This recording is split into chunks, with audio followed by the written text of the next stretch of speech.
যেমন করে পঞ্চায়েত ভোট হয়েছে, পৌর ভোট হয়েছে, তেমন করে লোকসভা ভোট হবে। অতএব কংগ্রেস বা বামের এত খুশি হওয়ার কোনো কারণ নেই। উল্টে আমরা বলেছি, আমি নিজে বলেছি যে পশ্চিমবঙ্গে একটা বুথ আমরা লুট হতে দেব না।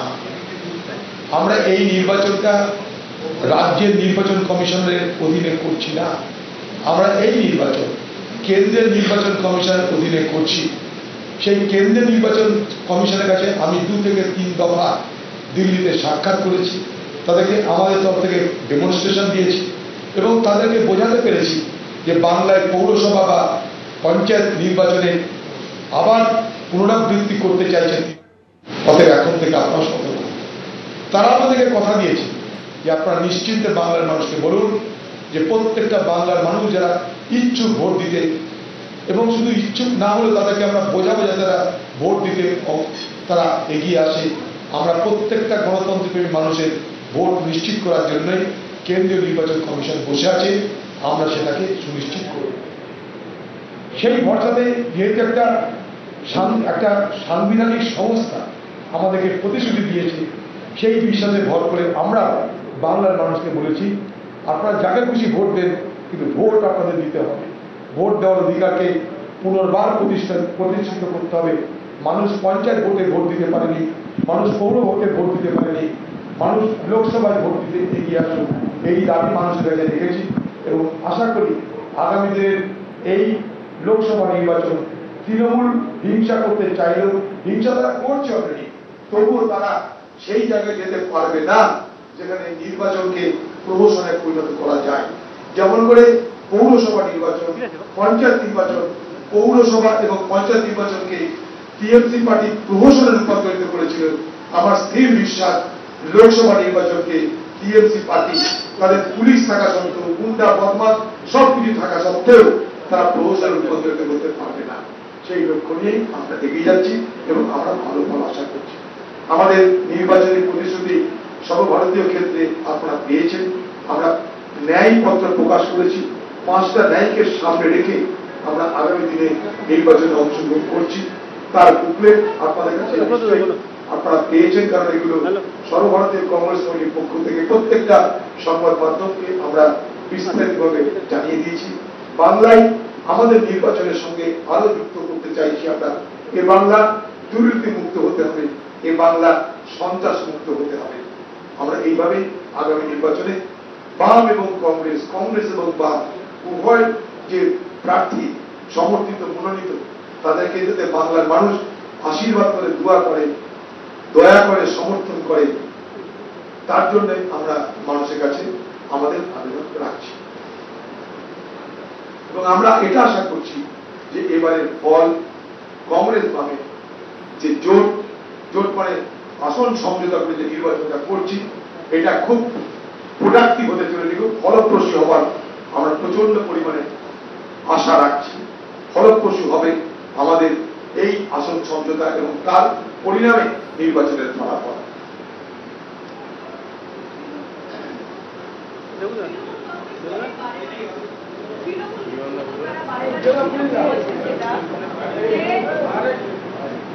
তৃণমূল নেতৃত্বের পক্ষ থেকে তারা বারে বারে যেটা বলছেন যে এই রাজ্যের বিজেপি বিরোধী একমাত্র প্রধান শক্তি হচ্ছে তৃণমূল কংগ্রেস, বরঞ্চ কংগ্রেস এবং লেফট তারা বিজেপির হয়েই কাজ করছে। আমি তৃণমূল নেত্রী মমতা ব্যানার্জিকে ছোট্ট একটা প্রশ্ন করব, কি এমন ঘটল যে ইন্ডিয়া জোটে শুধু সামিল হওয়া নয়, ইন্ডিয়া জোটের নামকরণ আপনি করেছিলেন বলে গর্ববোধ করে সংবাদ মাধ্যমের সামনে এসে বললেন যে আমার পছন্দ অনুযায়ী ইন্ডিয়া জোটের নাম হল। সেই ইন্ডিয়া জোট থেকে হঠাৎ আপনি পাল্টিবাজি করলেন কেন? যেমন বিহারের নীতিশ কুমার পল্টু কুমার হয়েছে, আপনি কেন পাল্টি কুমারী হলেন? আমাদের জানতে ইচ্ছা করছে কি এমন ঘটনা ঘটল, কি এমন বাধ্যবাধকতা তৈরি হলো, কোথায় আপনি ভয় পেলেন, আতঙ্কিত হলেন যে ইন্ডিয়া জোটের মিটিং এ ইন্ডিয়া জোট ভারতবর্ষ থেকে মোদীকে সরাতে পারে। আপনি ইন্ডিয়া জোটের কনভেনারকে প্রধানমন্ত্রীকে তাও মনে মনে ঠিক করে আকার ইঙ্গিতে বুঝিয়ে দিচ্ছে, আপনি রাহুল গান্ধীকে নেতা বলে মানছেন। কি এমন ঘটলো সেই ইন্ডিয়া জোট ছেড়ে আপনাকে পালাতে হলো? আমার আপনাদের কাছে তৃণমূলের কাছে প্রথম এটা প্রশ্ন, কারণ ইন্ডিয়া জোটের নামকরণ আপনি করেছিলেন। আপনি বলেছিলেন ইন্ডিয়া জোট একমাত্র জোট যারা বিজেপিকে ভারতবর্ষ থেকে ক্ষমতাচ্যুত করতে পারে। সেই জন্য কংগ্রেস বাম কে কার দালালি করছে না করছে সেটা পরের কথা। इधर उधर की बात ना कर दीदी, बता कपिला कैसे लूटे गए। आवाज बची, इधर उधर की बात न कर, बता कपिला कैसे लूटा। এদিক ওদিক কথা বলে লাভ নেই দিদি। প্রথমে আপনি বলুন ইন্ডিয়া জোট ছেড়ে পালালেন কেন? নীতিশ কুমার পালিয়েছিল, তার কারণ নীতিশ কুমারের মুখ্যমন্ত্রী দরকার ছিল, বিজেপির সঙ্গে আঘাত করবে। আগামী দিনে এমন ঘটনা ঘটলে সংবাদ জগৎ অবাক হবেন না। যখন কংগ্রেস এবং বামের এই আসন সমঝোতা নির্বাচনী জোট এ বাংলায় ভালো ফলাফল করতে পারলে তাসের ঘরের মতন গোটা তৃণমূল দল ভেঙে পড়বে, আপনি মিলিয়ে নেবেন। আমার সেই দিন দিদিকে বাঁচার জন্য, দিদিকে মুখ্যমন্ত্রী থাকার জন্য তৃণমূলের যা কিছু অবশিষ্ট বিজেপির সঙ্গে আঘাত করে নীতিশ কুমারের মতন এ বাংলায় দিদির সঙ্গে বিজেপির জোট হয়ে না সরকার গঠিত হয়, অবাক হবেন না। রাজনীতিতে সবকিছু সম্ভব। টিএমসি আর বিজেপি আঘাত হয়ে এ বাংলায় যদি আগামী দিনে জোট সরকার হয়, অবাক হবেন না। কারণটা কি জানেন? কতগুলো সিমটম বলি আপনাদের। সে সিমটমটা কি? ডায়মন্ড হারবারে বিরাট লড়াই করবে বিজেপি বলে ঘোষণা করবে, সেই ডায়মন্ড হারবারের প্রার্থীতা দিল যাকে সহজে পরাজিত করে খোকাবাবু জয়ী হতে পারে।